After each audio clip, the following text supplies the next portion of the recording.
Hello everyone, I'm Shahanu Sharif. Today I am going to explain camera aperture, shutter speed, ISO, and different kind of important settings of a camera. The main three pillars of photography is aperture, shutter speed, and ISO. So if you miss any one of them, it will reflect on your photography. So these are the basic settings that is going to reflect all the DSLR and mirrorless camera. It doesn't matter which brand you use. So you have to stay with me to the end of this video so that you can have the perfect knowledge about all the basic settings of a camera. So out of these three pillars of photography, aperture is the most important thing. Aperture can be defined as opening of your lens. Light passes through this to reach your sensor. It's an easy concept, like your eyes. In a darker environment, your iris opens up, and in a brighter environment, your iris shrinks up. It's because it controls the amount of light to get inside your retina. So this is almost like the same thing in an aperture happen. It controls the amount of light to reach to your sensor. So the lens contains blades, and it blocks the light except through the center. So the number of blades varies from lenses to lenses. Some lenses contain 9 blades, some lenses contain 7 blades. It gives you sharp photo from the nearby foreground to distant horizon. And landscape photographer use this effect a lot. The aperture you choose also it contains that your photography will be brighter or darker. Aperture changes in size. It controls the overall amount of light that reaches to your sensor. It controls the brightness of your image. A wide open aperture passes a lot of light to your sensor, resulting in a brighter photograph. And a small aperture shrinks down light to get into your sensor, resulting in a darker photo. So I'm going to show you some example that how aperture works. In the first image, as you can see, the aperture is wide open. It's 1.4, and you can barely see the foreground, the subject, and the background is too much bright because it takes a lot of light. In the second image, as you can see, the aperture value is medium. It's 4. You can easily see the foreground, the subject, and the background. Even you can easily read the text in the subject. In the third image, the aperture value is very small. It's like f8 or f11. The image is darker because you're not allowing your camera to get much light in your sensor. That's why this image is darker. But you can see the gradient horizon in the background, and this is how photographers control the light to manipulate their photography. Now the aperture has effects on depth of field as well. Most of the people buy DSLR or mirrorless camera because to have a great depth of field or blur effect in the background. So it's add an extra dimension to your photos by controlling depth of field. Aperture gives you a blur background with a beautiful shallow focus effect. This is widely used in portrait photography like wedding photography or birthday photography. Some images have a thin depth of field. Some images have large depth of field, while the foreground and background are sharp. Have a close look at the image on the screen. You can see that the subject in the focus and appear sharp while the background is completely out of focus. The large aperture is used in order to create a shallow focus effect. The effect will help bring the attention of the viewer to the subject. And this is the landscape photography of a great photographer. This image is captured using a small aperture, resulting in a small amount of background blur. This is ideal for type of photography such as landscape and architecture. In this photo, the foreground and background were as sharp as possible from the front to back. And another example, this image shows the difference between using a large versus a small aperture and what it does to your depth of field. Now the large aperture and the smaller aperture thing, and it confuses a lot of photographers a lot. especially novice photographer when they are started their career in photography. Small f value represent large aperture. For example, f1.4, f1.8 or 2. It's a wide open aperture ring that creates a big circle in your lens that your camera get more light in the sensor.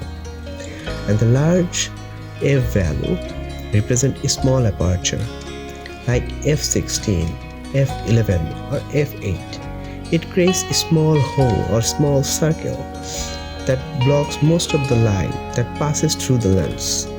This causes confusion among photographers because it's completely the reverse of what you would expect at first.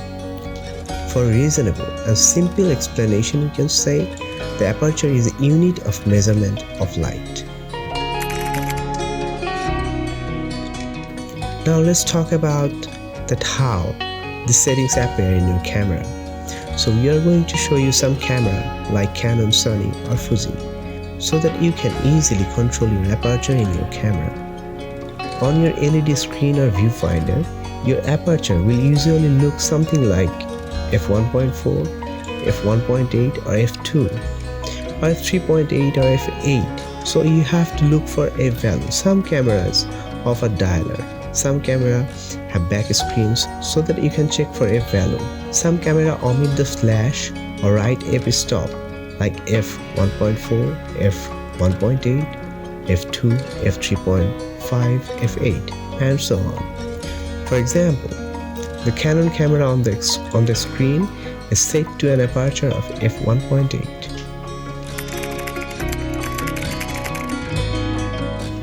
Now, how you choose the right aperture value is totally depend on your photography sense.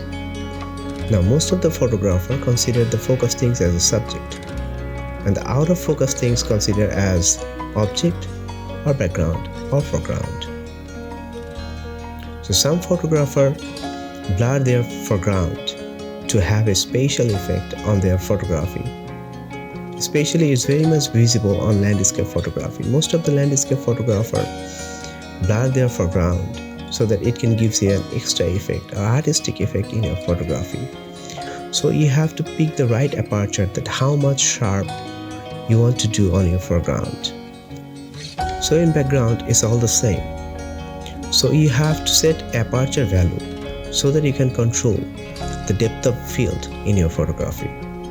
So the depth of field or blur effect also depend on your position, that how much farther away from your subject or how much the background is away from your subject. It's also depend on light as well, how your background color is matches with the subject as well. So you have to think about a lot of things, the distance from the subject, the color of your background. Now I'm going to answer some of your questions that you should ask yourself as well before selecting the right aperture. Number 1. How much depth of field you want. The closer you are to the subject, the shallower your depth of field. The farther you are from the subject, the deeper the depth of field. The blurred background will be more deeper in your photography.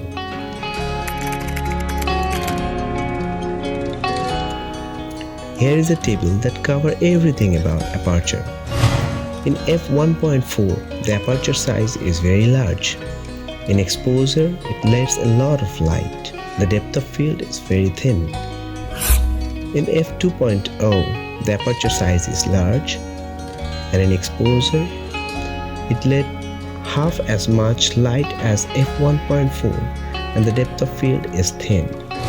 In f2.8, the aperture size is also large and let half as much light as f2, and the depth of field is very thin.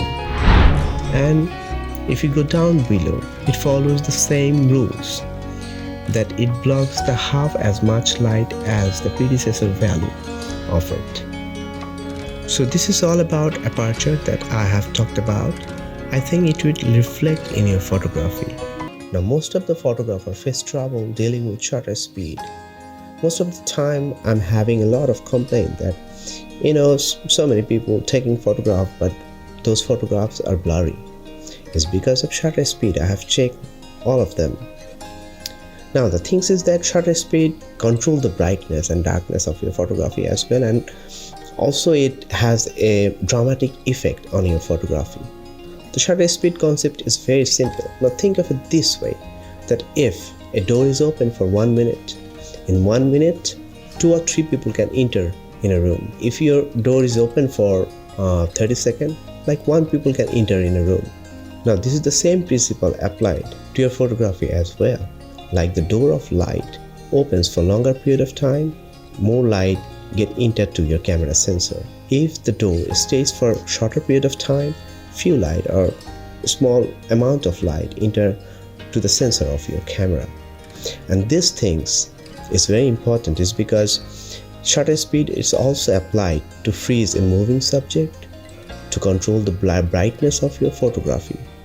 In long exposure photography, most of the photographers use longer period of time to blur out light of sunset, to blur out the sky or cloud, and many things photographers use in using shutter speed or manipulating shutter speed. And also people freezes a moving car using a faster shutter speed, like 1 by 4,000 second or 1 by 2,000 second. So this is the way you can also freeze a droplet of water falling. In this image on the screen, when you use a long shutter speed, the sensor stays open for a long time, which create an effect called motion blur. The moving subject in your photo will appear blurred if the shutter speed is long. This effect is widely used in those photos where speed is presented to the viewer by intentionally blurring the moving subject. For example, a moving car, a moving bike, or anything moving.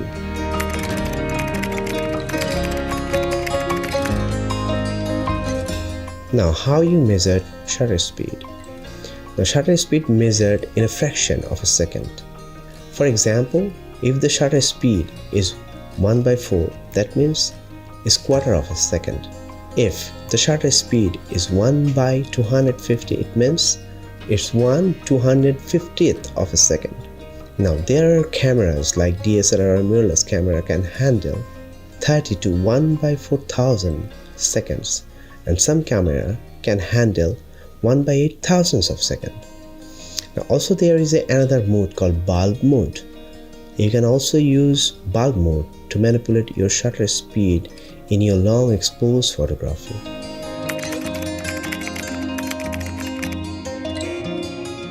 Now shutter speed also control your exposure. Shutter speed creates a significant effect on your exposure. For example, if you use a longer shutter speed, then your camera will take a lot of light in your camera for a longer period of time. So your image will be brighter. And in shorter shutter speed, your image will be darker because your camera will take a small amount of time to get the light inside your camera sensor. So your image will be darker. Setting the shutter speed is very important. Most cameras handle the shutter speed automatically by default. When the camera is set to auto mode, the shutter speed is selected by the camera without your input. However, you can still set the shutter speed manually if necessary. So two options will be best for you. Number 1, by setting the camera to shutter priority mode, you can choose the shutter speed and the camera will automatically select the aperture. Number 2, by setting your camera to manual mode, you can choose both aperture, ISO or shutter speed, or whatever you want. Now where to find the shutter speed settings in your camera?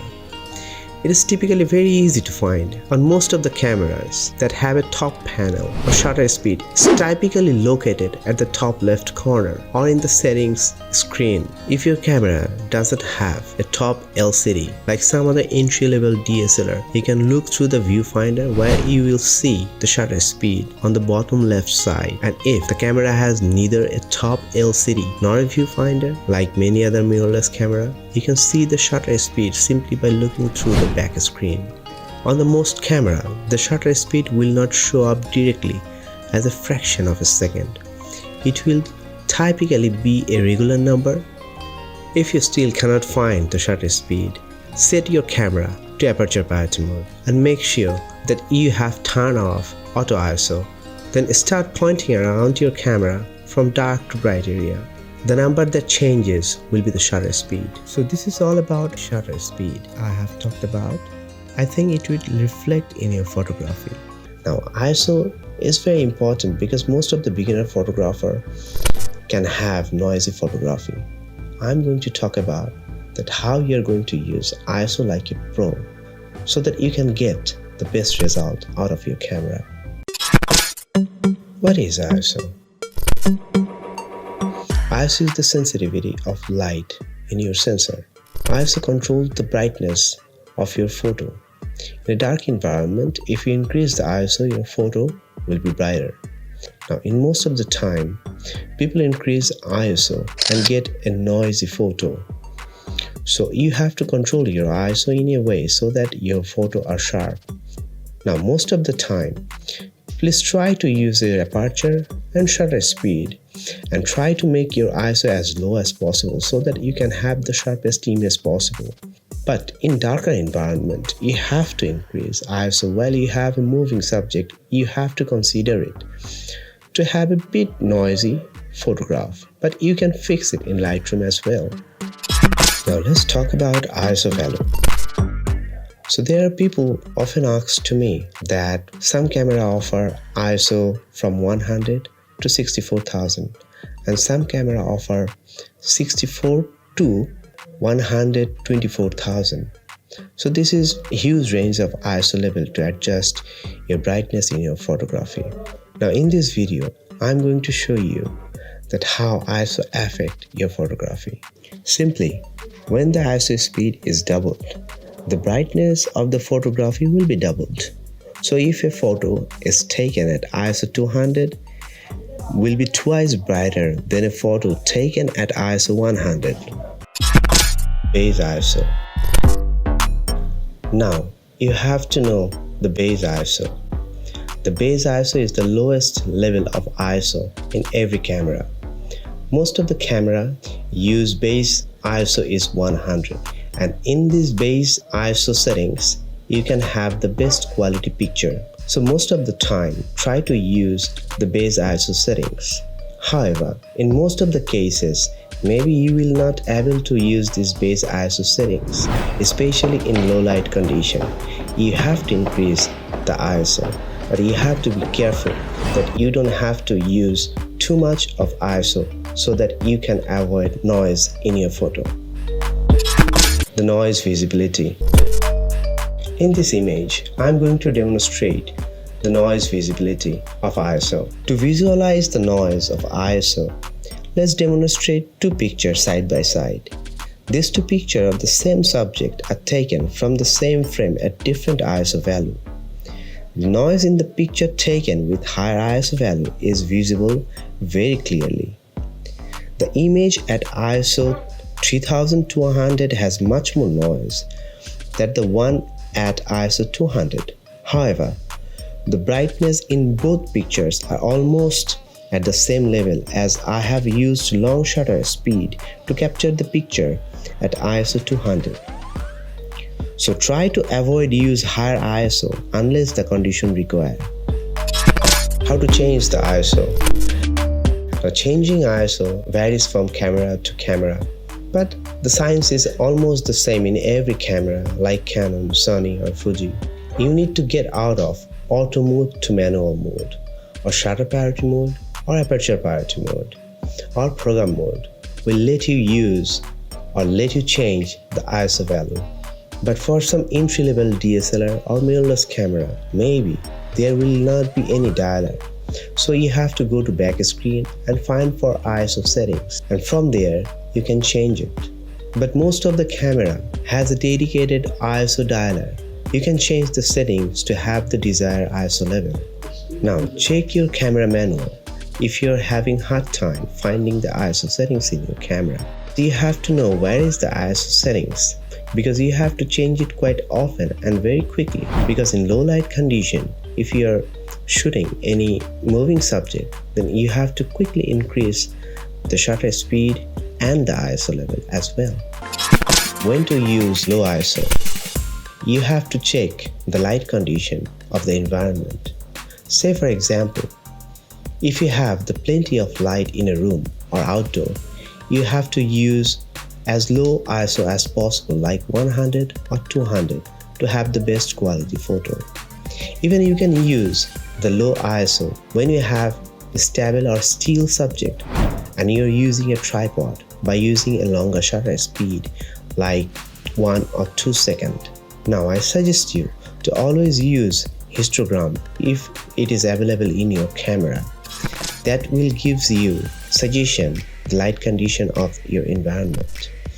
Now in next video I'm going to talk about the histogram thing, that how you're going to use this to have a great picture. When you'll be using higher ISO, in most of the time in low light condition you have to use high ISO. So in many cases when you're in a situation that whether you have to take a sharp photo or you have to take a blurry photo, in that case you have to increase the ISO. So when you increase the ISO, you will have a bit gray noise, but at pixel level. So don't worry increasing ISO at that moment. Maybe you will face situation that you have a flash, but the subject is bright or subject is white, it reflects on some portion. You cannot use the flash. In that case, you have to increase the ISO as well. In many cases, maybe you will not be able to use tripod as well. So in that case, you have to increase ISO as well. In most camera, auto ISO settings works very well in low light condition. You can also set the max ISO that camera is going to use in auto settings. How to minimize noise and maximize image quality. It is not always true that you have to use base ISO 100% of the time, but in low light condition, use higher ISO to have a good photo, otherwise your photo will be dark. You should use low ISO when you have sufficient light in your environment, but don't force yourself to use always low ISO. So most of the cases in sports photography, use higher ISO will be the best option for you. To maximize image quality, you have to follow the few steps. Select the aperture settings that will provide you the best depth of field. Now, set your shutter speed according to your subject and then set your ISO to have the proper exposure. If your ISO getting too high and still you have the ability to use a wider aperture, open it until the ISO gets to a manageable level, even if it means sacrifice some of your desired depth of field. That's all it takes. If you follow this step, you'll capture quality image every time. You will find the ideal balance between motion blur, noise and depth of field. So please subscribe to our channel and stay connected.